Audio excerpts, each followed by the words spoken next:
Well, we have with us now Floyd Brown. You may have read his book. It's one that kind of put a lot of people on tilt. Slick Willie, Why American Cannot Trust Bill Clinton in 1992. Well, he's with us today to talk about some of the things that are going on with the press in the White House. Floyd, nice to have you. How you doing, my friend? It's great to be with you, Perry. Well, listen, how would you describe the love affair between the press and the White House these days? Well, interestingly enough, I mean, they have a love affair. That's clear. But I think what they're having right now is a lover's spat. And it really comes because one of the deans of the news media in Washington, Bob Woodward, who's really a fixture in that community. He's been around since Watergate. He's 69 years old, but he seems to write a book about every 8 months.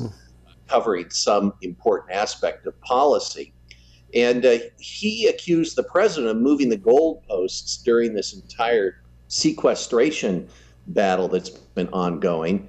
And then he received some very stern calls from the White House. In fact, one of them described the calls as, believe it or not, being, Gene Sperling yelling at Bob Woodward, which I don't think it helps anybody when someone in government yells at someone else. But the truth is that he felt he was being intimidated, and he actually said so.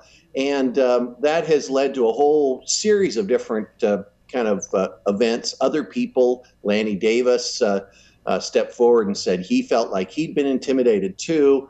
And what you have, I think, is finally a realization on the part of the mainstream media of something that we've felt for a long time, and that is that this administration, first of all, is very thin-skinned, but secondly, I think that they're very tough on their opponents, and they beat them up really unmercifully, and I think that's one of the reasons why he hasn't been able to come to any kind of agreement with his Congress over what direction the nation should go budgetarily. So what does this mean to a Bob Woodward and a Lanny Davis? What happens to them now when you've had senior White House officials kind of just pointing their finger at them? Are they done? Well, no, I don't think so. I mean, Bob Woodward has been around forever, and he's a fixture. He's not going anywhere. Mm-hmm. But, I think the White House has been surprised that they're starting to get what I would call basically unbiased coverage, but they don't like unbiased coverage over this sequestration. I mean, I think the fact that there's been emails now linked that say inside government officials have been told to maximize the pain of the citizenry over the sequestration.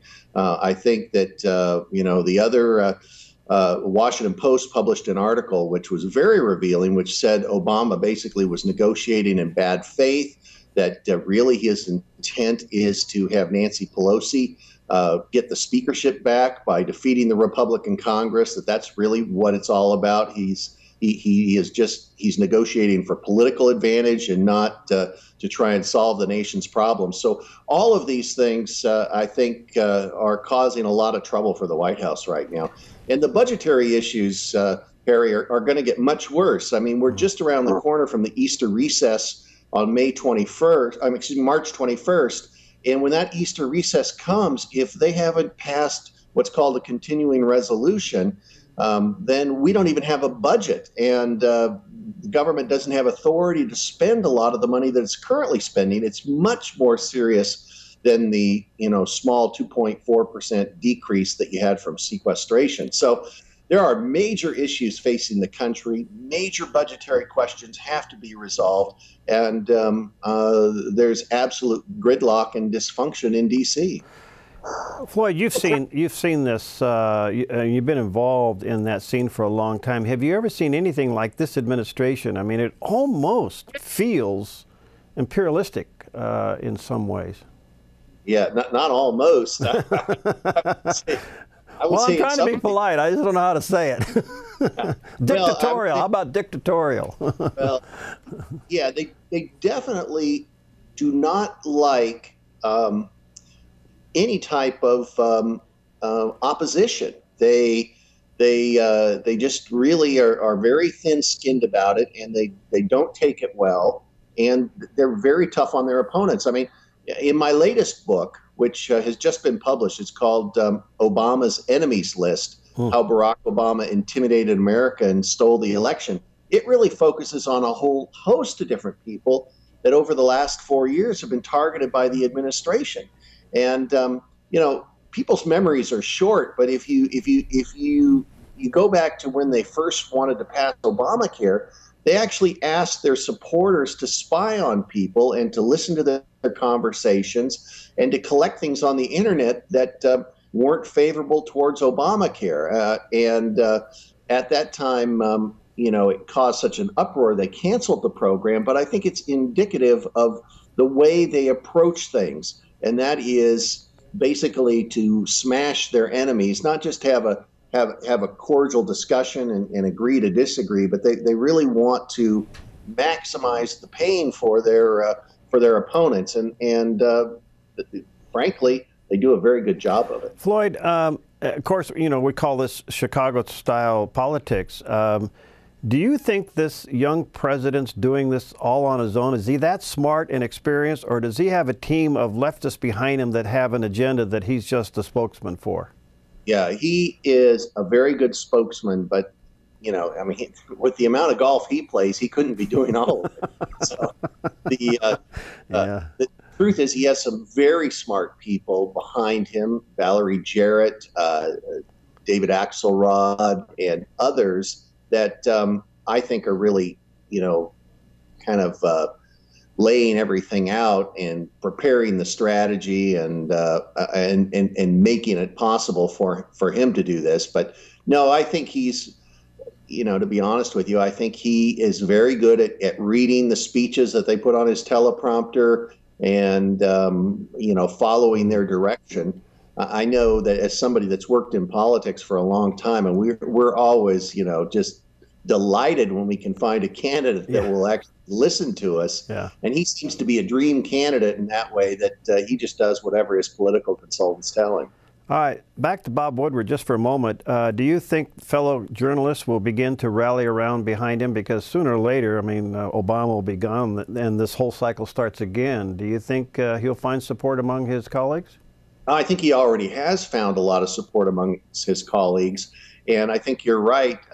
Even though, you know, it's early in Obama's second term, Washington's a funny town, and in some people's eyes, he's probably already a lame duck president, and they're already posturing and getting ready for the next series of elections that will pick a new president, and in particular, a new Congress in 2 years. What's your view of the Republican Party these days? Well, I mean, I've been a little disappointed with the Republican Party. I think that they have failed in a number of respects. They really have trouble differentiating themselves from the Democrats, other than saying, you know, we want big government, but we can do a better job of budgeting big government. I really yearn for the days of my mentor in politics, Ronald Reagan. I mean, I met Ronald Reagan when I was 15, and he literally changed my life with the ideas of freedom. And those ideas are very powerful. And I think if Republicans want to be successful, they need to get back to those ideas of freedom and kind of move away from the big government programs of George W. Bush. I mean, you have to realize he brought us this big prescription drug benefit. He brought us No Child Left Behind. These are huge bureaucracies which are now in Washington, D.C. And I would like to see Republicans really focus on limiting the size and scope of government. All right, before we run out of time, where can people get a copy of your book? Well, they can get it at Amazon or Barnes & Noble or any bookstore. Also at my website, westernjournalism.com, we have it available there, but we also have available there a free daily email of alternative news. So if you feel like you're not getting the news that you should get from the mainstream media, check out westernjournalism.com for our free daily email. All right, that's great. By the way, let me encourage you to do that, because it's one of the resources I tap into as well. And thank you for your guys' work on that, because it's refreshing to see some other things out there besides the nonsense. Floyd, so when do you think your colleagues in journalism are going to push this president a little bit harder? Well, I'm seeing it already start. There was this leaked email that just came out today. I don't know if you've seen any of the coverage on it that shows that they actually want to maximize the pain for Americans over the sequestration. Wow. That's been getting a lot of coverage, and Wow. I think stories like this demand coverage, and I think they're starting to get it. So I feel pretty good about the things that are happening in the last few weeks. That's wonderful. Well, thank you, Floyd, for your time. I really value your work. Let's stay in touch. I like your spirit and your insight. And if you see Bob Woodward, give him our best. Tell him, hang in there, buddy. Go for it. Well, great visiting with you, Perry, and look forward to talking again soon.